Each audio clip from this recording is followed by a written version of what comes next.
मराठी बालभारती इयत्ता 7वी यातला भाग 3 धडा 12वा सलाम नमस्ते। हा धडा लिहिलेला आहे सुधा मूर्ती यांनी।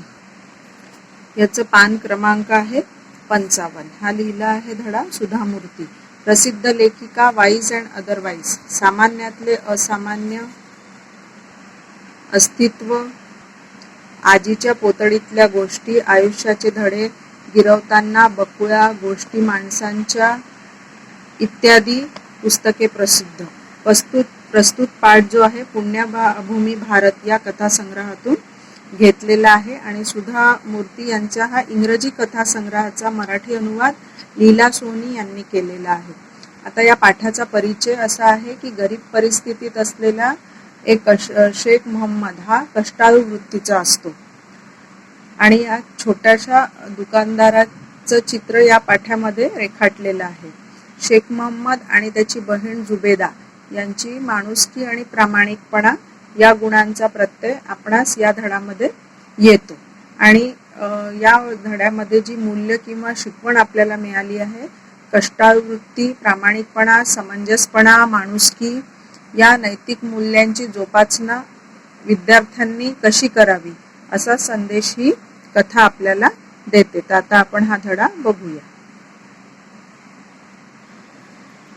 शेख मोहम्मदचं एक छोटंसं दुकान होतं। तो वह्यांची किरकोळीनं विक्री करायचा। दरवर्षी जून महिन्यात मी त्याच्याकडून मोठ्या संख्येनं वह्या विकत घेत असे। आम्ही त्या झोपडपट्टीतील शाळकरी मुलांमध्ये वाटत असू। त्याचं दुकान आमच्या ऑफिसच्या जवळच होतं। दुकानाची जागा भाड्याची होती। शेख मोहम्मद फार संकोची स्वभावाचा होता। आता लेखिकेने जे वर्णन केलेलं आहे ते शेख मोहम्मदचं एक छोटंसं दुकान होतं। दरवर्षी लेखिका झोपडपट्टीतल्या शाळकरी मुलांमध्ये वह्या वाटायचं काम करायच्या, म्हणून त्यांनी त्यांच्या ज्या ऑफिस जवळ शेख मोहम्मदचं दुकान होतं तिथूनच त्या वह्या विकत घ्यायच्या। आणि शेख मोहम्मद फार संकोची स्वभावाचा म्हणजे लाजाळू वृत्तीचा होता आणि किरकोळ म्हणजे एक क्षुल्लक असं त्याचं दुकान होतं। तो वह्या आणून आमच्याकडे पोचवायचा। आमचा चेक तयार झाला की आम्ही त्याला तसं कळवायचो, मग तो चेक घेऊन जायचा आणि जसं ज्यांना जेवढ्या वह्या लागत असतील तेवढ्या वह्या या त्यांना सांगायच्या आणि तो यांच्या ऑफिसमध्ये आणून द्यायचा आणि नंतर चेक घेऊन जायचा। एकदा असाच तो आमच्या ऑफिसात आला होता। त्यावेळी आम्ही सर्वजण मिठाई खात होतो। मी शेखच्या हातावर मिठाई ठेवली, पण त्यानं ती खाल्ली नाही। का रे शेख, तुला मधुमेहाचं दुखणं वगैरे आहे का? आता एकदा हे सगळेजण ऑफिसमधले मिठाई खात होते, तर लेखिकेनी शेख जेव्हा ऑफिसमध्ये आला तेव्हा लेखिकेनी त्याच्या हातावर पण मिठाई ठेवली, पण तो म्हणाला त्यांनी काय केलं, ती मिठाई खाल्ली नाही। तर लेखिकेने विचारलं की का रे, तुला मधुमेहाचं वगैरे दुखणं आहे का? नाही मॅडम, खाऊ घरी न्यावा म्हटलं, घरात लहान मुलं आहे, माझ्यापेक्षा त्यांनाच याची गोडी जास्त। आता तो म्हणाला की मला नाही खायचं यासाठी की मला हे घरी न्यायचं आहे, कारण माझ्या घरी लहान मुलं आहे आणि लहान मुलांनाच याची गोडी जास्त असते।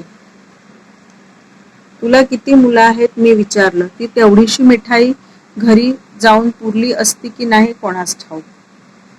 आता लेखिकेने त्याला विचारलं की तुला किती मुलं आहेत, ते याच्यासाठी की एवढीशी मिठाई आहे आणि घरी किती जण आहे, म्हणून लेखिकेने हा प्रश्न केला। मॅडम, मला एक मुलगी आहे, शिवाय माझी भाची पण माझ्याकडेच असते। का बरं, तुझी भाची तुझ्याकडे का असते? माझी बहीण जुबेदा विधवा आहे आणि ती आमच्याकडेच राहते। आता शेख मोहम्मद म्हणाला की मला एक मुलगी आहे आणि माझी भाची पण माझ्याकडेच असते। आणि लेखिकेने विचारलं की का बरं तुझी भाची तुझ्याकडे असते? तर तो म्हणाला की माझी बहीण जी आहे जुबेदा ती विधवा आहे आणि ती आमच्याकडेच राहते। मला ते ऐकून शेख बद्दल वाईट वाटलं। तो एक छोटा दुकानदार होता, तो खूप काही कमवत नव्हता, त्यामुळे त्याच्या कुटुंबाविषयी आणखी माहिती काढावीशी मला वाटली। आता लेखिकेला वाटलं की परत त्याच्या कुटुंबाविषयी आणखीन माहिती काढावी. कारण काय, कारण तो एक साधारण किरकोळ दुकानदार होता. जुबेदा काय करते, ती उत्तम शिवणकाम करते. ती आणि माझी बायको अशा दोघी जणी मिळून घरी शिवणाचा व्यवसाय करतात. अल्लाची मेहरबानी आहे, आमचं छोटंसं भाड्याचं घर आहे, आम्ही समाधानी आहोत. आता जेव्हा लेखिकेने विचारलं की तुझी बहीण जुबेदा काय करते, तर तेव्हा त्यांनी सांगितलं की जुबेदा आणि माझी बायको दोघी जणी मिळून शिवणाचं काम करतात आणि आमचं एक छोटंसं भाड्याचं घर आहे आणि त्या भाड्याच्या घरात आम्ही समाधानी आहोत. त्याचं ते उत्तर माझ्या हृदयाला स्पर्श करून गेलं. आजकालच्या जगात समाधान हा शब्द तसा दुर्मिळच झाला आहे. असेच काही महिने लोटले आणि एक दिवस शेखचा मला फोन आला. मॅडम, या खेपेला मला तुम्ही चेक ॲडव्हान्समध्ये देऊ शकाल का? आता शेख मोहम्मदनी जे उत्तर दिलं त्यातला समाधान हा शब्द ऐकून लेखिकेला खूप लेखिकेच्या हृदयाला स्पर्श करून गेला, म्हणजे लेखिकेच्या मनाला लागून गेला. कारण समाधान हा शब्द आजकाल दुर्मिळ झाला आहे, म्हणजे आजकाल कोणी म्हणतच नाही की मी समाधानी आहे. आणि मग अशाच काही एक महिन्यांनी एकदा शेखचा फोन आला की मॅडम, तुम्ही आम्हाला ॲडव्हान्समध्ये चेक देऊ शकाल का, म्हणजे आधीच तुम्ही आम्हाला पैसे देऊ शकाल का? का बरं शेख, काही खास कारण? होय मॅडम, जुबेदाला कॅन्सर झालाय, उद्या तिचं ऑपरेशन आहे. मी ताबडतोब ऑफिसात निरोप ठेवून चेक त्याच्या घरी लगेच पाठवून दिला. आता मॅडम, लेखिकेने त्याला विचारलं की का बरं, काही काम आहे का तुला पैशांचं? तर तो म्हणाला की हो, जुबेदाला म्हणजे त्याच्या बहिणीला कॅन्सर झाला आणि तिचं ऑपरेशन करायचं आहे. आणि लेखिकेने ताबडतोब चेक त्याच्या घरी पाठवून दिला.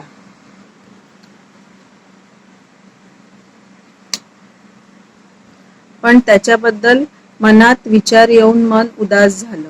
त्या ऑपरेशनचा खर्च भरपूर येणार होता. ती रक्कम जमा करण्यासाठी शेखची नक्कीच खूप धावपळ चालू असणार, पण तरीही त्यानं माझ्याकडे पैसे मागितले नव्हते.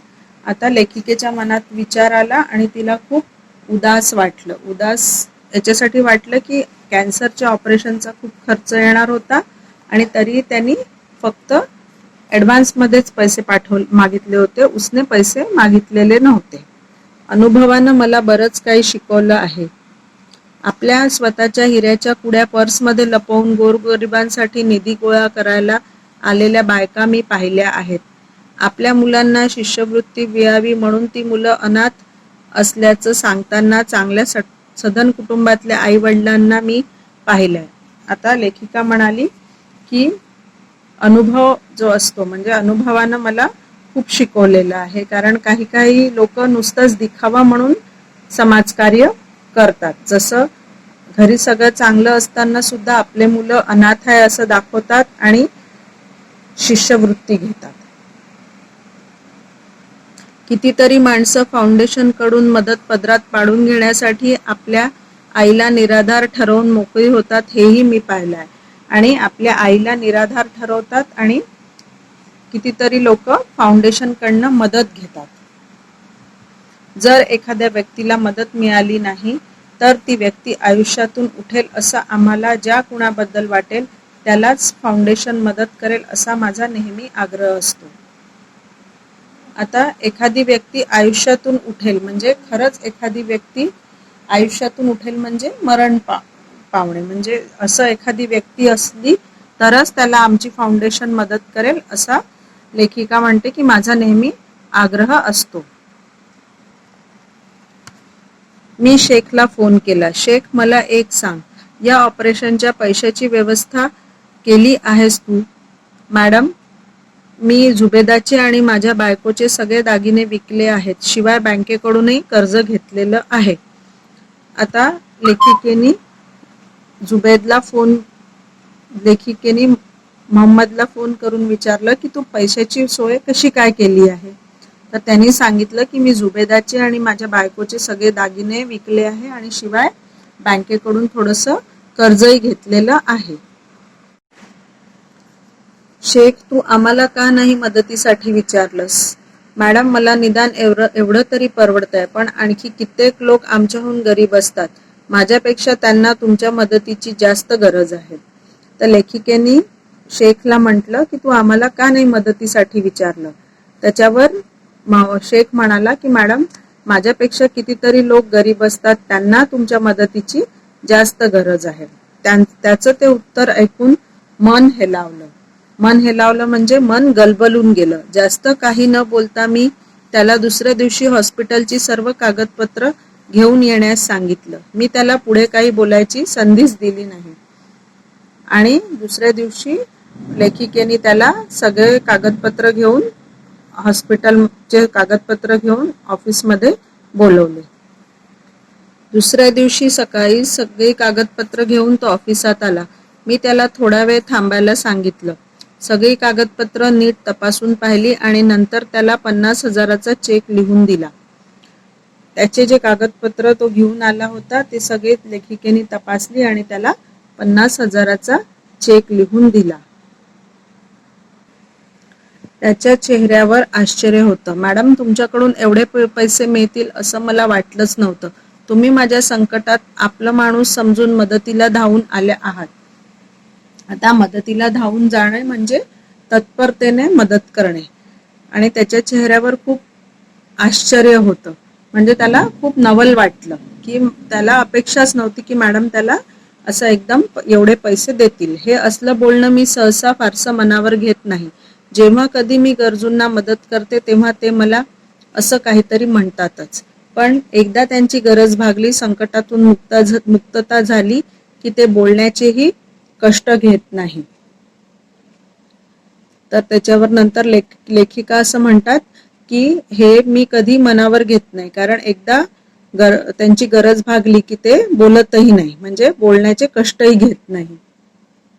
असेच काही दिवस लोटले. ऑपरेशन व्यवस्थित पार पडल्याचा निरोप शेखनं आमच्या ऑफिसात ठेवला होता.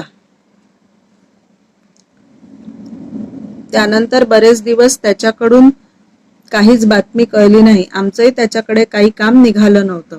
आणि जुबेदाचं ऑपरेशन नीट झालं हे त्यांनी ऑफिसमध्ये कळवलं होतं, पण नंतर त्याच्याकडनं काहीच बातमी आलेली नव्हती. एक दिवस सकाळच्या वेळी मी ऑफिसात पाऊल टाकलं आणि रिसेप्शन काउंटरपाशी शेख थांबलेला मला दिसला. त्याच्याबरोबर 4 वर्षाची छोटी मुलगी पण होती. तिच्या अंगात साधा सुती फ्रॉक होता, पण झालरी बटन लावून सुरेख शिवलेला होता. तिच्या केसांना भरपूर तेल लावून चापून चोपून एक पोनीटेल बांधली होती.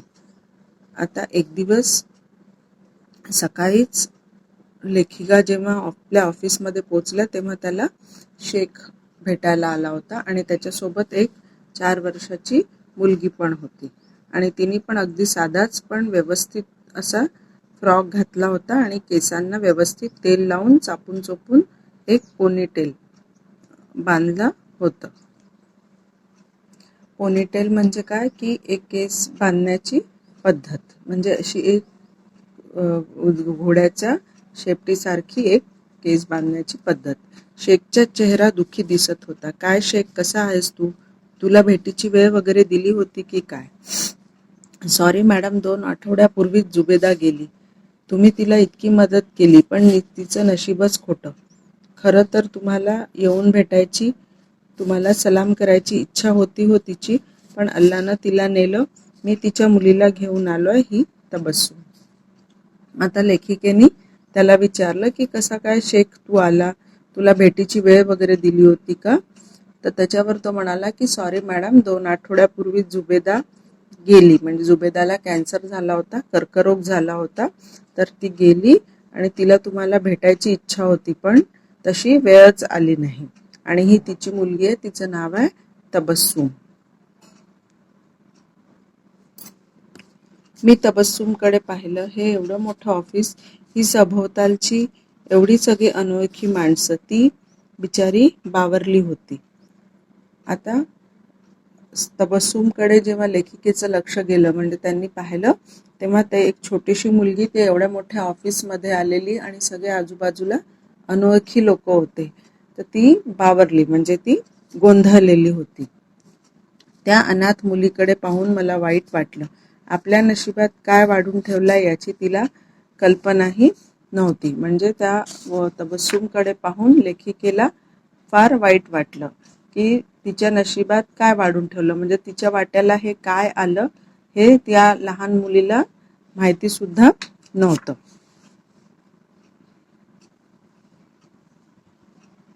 तिच्या मामानं तिला सांगितलं, बेटी मॅडम को सलाम करो. त्याचबरोबर त्या पोरीनं आपले इवलेसे हात उचलून मला सलाम केला. म्हणजे सलाम करणे म्हणजे मुसलमान जे बंधू असतात त्यांच्यातली ही पद्धत आहे.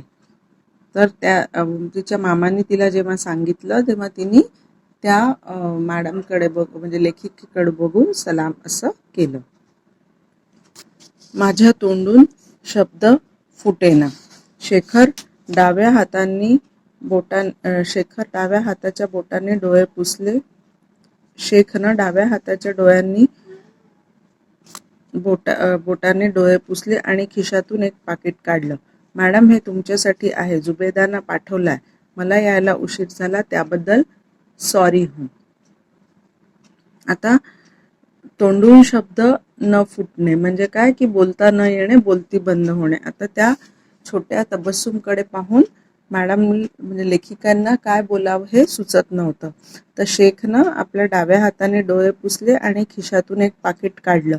म्हणजे त्याला पण फार वाईट वाटत होतं. तर त्यांनी एक पाकिट काढलं आणि ते मॅडमला दिलं की मॅडम, हे तुम्हाला जुबेदाने दिलेलं आहे. मी तो लिफाफा उघडला. आत 3,000 रुपये होते. मी गोंधळून शेखकडे पाहिलं. मॅडम, तुम्ही 50,000 दिले होते, पण जुबेदाचं ऑपरेशन आणि औषध पाण्यासाठी फक्त 47,000च खर्च आला. आपण आता यातून काही वाचत नाही. हे जेव्हा जुबेदाला समजलं तेव्हा ती म्हणाली, आपण उरलेले पैसे मॅडमना परत करू. निदान दुसऱ्या कुणाच्या तरी उपयोगाला येतील. एखादा नशीबवान असेल, त्याचा जीव तरी वाचेल. आता हे पैसे माझ्यावर खर्च करून वाया घालवायला नकोत आपण. आता पुढे त्यांनी जो लिफाफा दिला तो मॅडमने उघडून बघितला तर त्यात 3,000 होते. 3,000 मॅडम गोंधळून गेल्या. म्हणजे त्यांना समजलं नाही की यांनी 3,000 का परत केले. त्याच्यावर त्यांनी असं उत्तर दिलं की जुबेदाच्या जेव्हा लक्षात आलं की आता आपल्याला या औषधाचा काही उपयोग होत नाहीये, तर तिने म्हटलं की आता आपण माझं औषध पाणी थांबवू आणि हे उरलेले जे पैसे आहेत ते मॅडमला परत करू, म्हणजे कोणी एखादं गरजू असेल त्याच्या हे कामात येतील. माझ्या नकळत माझ्या डोळ्यातलं पाणी गालावरून वाहू लागलं. मी जुबेदाला कधीच भेटले नव्हते, पण दुसऱ्याविषयी तिच्या मनातली ही कळकळ पाहून मी थक्क झाले. आता थक्क होणे म्हणजे आश्चर्यचकित होणे आणि पाणी गालावरून वाहणे म्हणजे रडणे. तर आता लेखिका रडायला लागल्या. म्हणजे नकळत त्यांच्या डोळ्यातून पाणी यायला लागलं आणि त्या म्हणतात की मी जुबेदाला कधीच भेटले नव्हते, पण दुसऱ्याविषयीची तिच्या मनातली ही कळकळ पाहून मी थक्क झाले. म्हणजे दुसऱ्यांच्या विषयी तिला जी हे झाली, म्हणजे तिने जो विचार केला तो पाहून लेखिका म्हणते की मी थक्क झाली. इतक्या गरिबीत यातना सहन करताना सुद्धा तिनं दुसऱ्या गरजू रुग्णांचा विचार करावा, ही गोष्ट विस्मयचकित करून सोडणारी होती. आपण स्वतः संकटाशी झुंज देत असताना दुसऱ्याचा विचार करणारी माणसं या जगात विरळच. म्हणजे इतक्या गरिबीत त्यांची परिस्थिती खरं तर खूप चांगली अशी नव्हती आणि इतक्या यातना सहन करताना सुद्धा तिनं दुसऱ्या गरजू रुग्णांचा विचार केला. ही गोष्ट विस्मयचकित म्हणजे आश्चर्यकारक होती. आणि असं स्वतः संकटाशी झुंज देणे म्हणजे सामना करणे.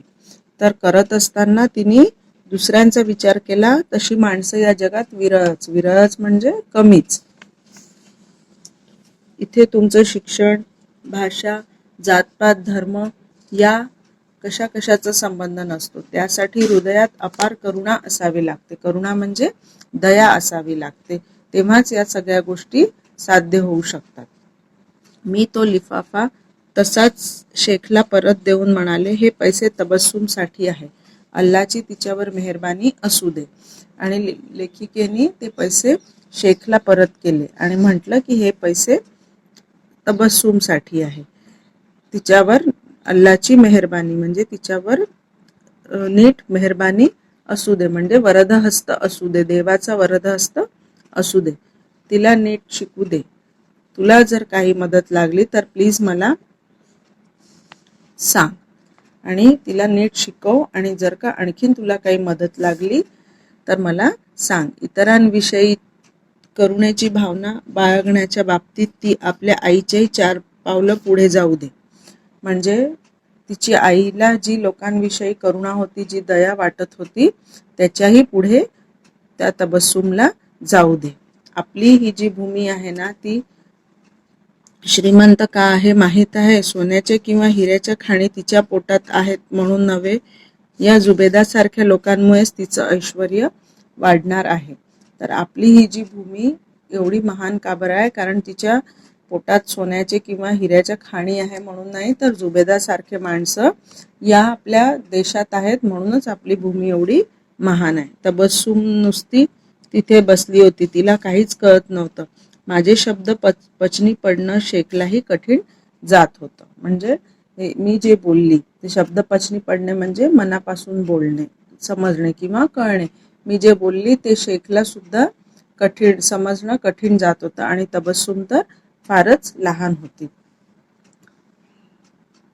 असा हा सलाम नमस्ते हा धडा आहे. आणि शेख मोहम्मद आणि त्याची बहीण जुबेदा यांचं माणुसकी, प्रामाणिकपणा या गुणांचं आपल्याला प्रत्यय या धड्यामध्ये येतो. आता आपण बघू काही प्रश्न. आता या पाठातल्या कोणत्या व्यक्तिरेखा तुम्हाला आवडल्या व त्या का आवडल्या याबद्दल तुमचं मत सांगायचं आहे. म्हणजे या लेखामध्ये तुम्हाला कोणकोणत्या व्यक्तिरेखा आवडल्या, जसं शेख मोहम्मद आहे, त्याची बहीण आहे जुबेदा, तर या आणि त्या का आवडल्या. म्हणजे शेख मोहम्मदची प्रामाणिक वृत्ती, जुबेदाचा दयाभाव, तर हे सगळं तुम्हाला विचार करायचा आहे. आणि दुसरा प्रश्न आहे, या पाठातून तुम्हाला मिळणारा संदेश तुमच्या शब्दात लिहायचा आहे. म्हणजे तुम्ही नेहमी सचोटीने वागावे, लोकांचं दुःख निवारण्याचा प्रयत्न करावा, गरजूंना मदत करावी, जमेल तशी समाजसेवा करावी, हा संदेश आहे. तर हे 2 प्रश्न तुम्ही आपल्या मनाने सोडवून बघायचे आहेत.